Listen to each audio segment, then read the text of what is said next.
Super താരം Neymar junior Brazilian ഫുട്ബോളിലേക്ക് തിരിച്ചെത്തുന്നു. സൗദി ക്ലബ് അൽ ഹിലാൽ കരാർ റദ്ദാക്കിയതോടെ നെയ്മറെ സാന്റോസ് സ്വന്തമാക്കി. നെയ്മറുടെ ബാല്യകാല ക്ലബ്ബാണ് സാന്റോസ്.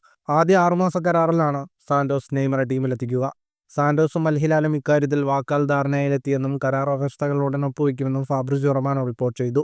ഒരാഴ്ചയ്ക്കകം കരാറിൽ ഒപ്പുവെക്കുമെന്നാണ് ഇരു ക്ലബ്ബുകളും തമ്മിലുള്ള ധാരണ. 2023 90 മില്യൺ യൂറോ ട്രാൻസ്ഫർ ഫീസിലാണ് നെയ്മർ PSG നിന്ന് സൗദി ക്ലബ്ബിലെത്തിയത്. ഇതിനുശേഷം തുടർച്ചയായി പരിക്കിന്റെ പിടിയിലായ നെയ്മർ അൽ ഹിലാലിനായി 7 മത്സരങ്ങളിൽ മാത്രമാണ് കളിച്ചത്. സാന്റോസിനായി നെയ്മർ 225 മത്സരങ്ങൾ കളിച്ചിട്ടുണ്ട്. 136 ഗോളുകളും നേടി. കോപ്പ ലിബർട്ടഡോറസ്, കോപ്പ ഡോ ബ്രസീൽ, കാമ്പിയോനേറ്റോ പോളിസ്റ്റ് കിരീടങ്ങളും സാന്റോസിനൊപ്പം സ്വന്തമാക്കി. ബാല്യകാലം മുതൽ 10 വർഷം സാന്റോസിൽ കളിച്ച നെയ്മർ ബാഴ്സലോണയിലൂടെയാണ് യൂറോപ്യൻ ക്ലബ് ഫുട്ബോളിലെത്തിയത്.